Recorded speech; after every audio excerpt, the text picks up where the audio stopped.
Welcome back, everyone, to our deep dive into the May 2025 auto sales. We've covered some big names in the previous episode, but there's still plenty of horsepower to discuss. Indeed. The track is still hot with numbers. So, where should we steer our conversation next? Let's kick off with Bajaj Auto. I hear they had a pretty dynamic month, especially on the export front. What are the headlines there? You heard right. Bajaj Auto clocked total sales of 3,84,621 units in May 2025. That's a solid 8% growth compared to May 2024. 8% overall? Not bad at all. How did that split between domestic and exports? Well, domestic sales were pretty much flat at 2,25,733 units. But their exports, they really took off, surging by 22% to 1,58,888 units. It's like they found a superhighway for their bikes and CVs overseas. Wow, 22% export growth is fantastic. What about their famous two-wheelers? The two-wheeler segment saw a total growth of 9%, selling 3,32,370 units. Domestic two-wheeler sales were up a modest 2%, but exports again were the star, jumping by 20% to over 1,40,000 units. So the export magic continues with two-wheelers. And their commercial vehicles? Commercial vehicles, or CVs, also saw an overall 5% growth. Domestic CV sales did dip by 7%, which is a bit of a downer. However, their CV exports shot up by an impressive 37%. So the export story is really strong for Bajaj. How are their year-to-date figures looking for April to May 2025? Year-to-date, total sales are up by 1% at about 7,50,000 units. Domestic sales YTD are actually down by 6%, but exports YTD are up by a healthy 13%. So exports are really propping up their overall numbers. Very interesting dynamic there. Now let's shift to the passenger vehicle behemoth, Maruti Suzuki. What's their May report card saying? Maruti Suzuki India Limited sold a total of 1,80,077 units in May 2025. That's about a 3% increase from May 2024. A 3% overall growth. Okay, what's the breakdown? I always find their domestic versus export numbers fascinating. Well, their total domestic sales, including passenger vehicles, LCVs, and sales to other OEMs, were 1,48,858 units, which is actually down by about 5%. The real kicker, though, was their exports. They soared by nearly 80% to 31,219 units. 80% export growth. That's huge. But a dip in domestic sales, any particular segments feeling the pinch? Yes, it seems so. The mini segment with Alto and Espresso was down significantly. The compact segment, which includes popular models like Swift and Baleno, also saw a decrease. So the combined mini and compact segment sales were down quite a bit from last year. That's a notable trend. What about their utility vehicles, the Brezzas and Ertigas of the world? Utility vehicles, or UVs, showed slight growth, up just a bit to around 54,900 units. Their vans, like the Eco, also saw an uptick, but overall domestic passenger vehicle sales were down from 1,44,000 last May to about 1,36,000 this May. So exports are really the hero for Maruti this month. It's almost like they're compensating for softer domestic demand, especially in the smaller car segments. Perhaps a sign of shifting preferences, like people upgrading their wardrobe, but for cars. That's a good way to put it. And speaking of domestic market players, let's look at Hyundai Motor India. Their May numbers tell a slightly different story. Oh, what's the news from Hyundai? Hyundai reported total sales of 58,701 units for May 2025. This includes 43,861 domestic sales and 14,840 export units. Okay, But the press release mentioned something about a plant shutdown, right? Exactly. They highlighted that the availability of few critical models was impacted in May on account of scheduled biannual plant maintenance shutdown.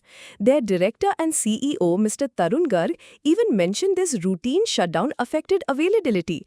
It's like a planned pit stop in a long race, affects the lap time but is necessary for overall performance. Ah, that provides crucial context. So, any year-on-year comparison for Hyundai in their release? Actually, their release for May 2025 focuses on the current sales and the shutdown's impact, and it doesn't provide the May 2024 figures for a direct comparison.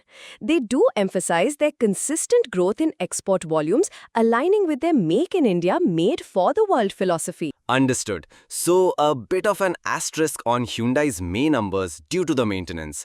Now, let's rev up for Hero MotoCorp, the two-wheeler giant. What's their story for May? Hero MotoCorp dispatched 5,08,000 motorcycles and scooters in May 2025, or more precisely, 5,07,701 units.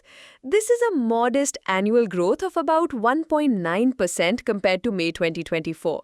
They also highlighted achieving 5 lakh Vahan registrations. So, positive on the monthly front, how did motorcycles and scooters fare individually? Motorcycles were up slightly at 4,75,000 units, and scooters saw a nice jump to over 32,500 units from about 27,000 last May. Domestic sales overall were up, but exports were pretty flat for the month. Or unke electric vehicle arm Vida? That's one to watch. Absolutely. Vida dispatched 8,361 units and had over 7,000 Vahan registrations, capturing a 7.2% Vahan market share in the EV scooter space. They're even launching a new product on July 1st. Vida is really charging ahead, almost like a new star player making a big impact. That's exciting for the EV segment.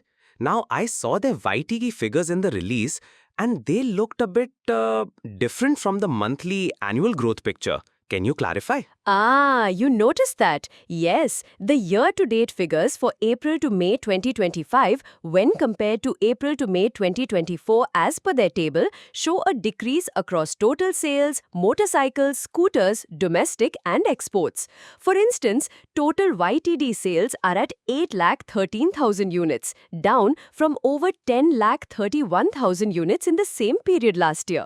So, the annual growth they mentioned is specifically for the month of May itself, not the cumulative YTD performance. That appears to be the case, yes. The monthly growth is positive, but the YTD figures for the first 2 months of this fiscal year are trailing last year's. It's an interesting contrast. They are, however, focusing on their premium segment expansion with over 100 premier outlets. Good to know the context. It seems like a mixed signal then. While we're on the topic of various auto companies, if you, our listeners, are finding these insights valuable, do consider liking this video, sharing it, and subscribing to our channel for more market analysis. Great reminder. And speaking of different parts of the auto ecosystem, let's not forget the component suppliers. Steel Strips Wheels Limited, or SSW, also released their May numbers. Oh, SSW. Yes, their performance would reflect trends across various vehicle segments. What did they report? SSW achieved a net turnover of 410.35 crore rupees in May 2025, which is a nearly 20% growth year-on-year. Their gross turnover also saw a similar 19.36% jump to over 500 crores. A 20% growth is quite healthy. How did their different segments perform by volume? Well, their exports volume was up a whopping 48%. The truck segment grew by 33% in volume and the alloy segment by 29%. Passenger car wheels volume was up 11% and tractors by 8%. That's a lot of green shoots. Any segment that didn't fare as well for SSWL in terms of volume? Yes, interestingly, their 2- and 3-wheeler segment saw a 23% decline in volume year-on-year. Overall volume growth for SSW was 12%. A dip in 2- and 3-wheeler wheels despite some OEMs showing growth. That's a nuance. And by value, did the growth mirror this? Pretty much, with some variations. Export value growth was even higher at 64%. The alloy segment value grew by 43%. Overall value growth was around 20%, aligning with their turnover increase. The 2 and 3-wheeler segment also saw a value degrowth of 16%. It's fascinating to see the industry from a supplier's perspective. It adds another layer to the OEM stories. So overall, May 2025 has been a real mix, hasn't it? Strong export performances seem to be a recurring theme for players like Bajaj and Maruti. Absolutely. And while domestic PVs saw some softness for Maruti, UVs are still holding their ground for many. Two-wheelers had Hero showing modest monthly growth and strong EV movement with Vita. Hyundai's numbers were, of course, shaped by their planned maintenance. And for those looking at these companies from an investment angle, it's always crucial to do thorough research. Disclaimer: we advise investors to check with certified experts before taking any investment decisions. Wise words. The auto sector is so dynamic, influenced by everything from monsoons affecting rural demand for companies like Hero to global supply chains for EV components. It's like a complex weather system, always changing. So true. It'll be interesting to see how these trends evolve, especially with the new Vida launch and how the monsoon actually pans out. Thanks for navigating us through these numbers. My pleasure. It's always a thrill to decode these figures and see the bigger picture emerge. Until next time, keep those engines of curiosity running.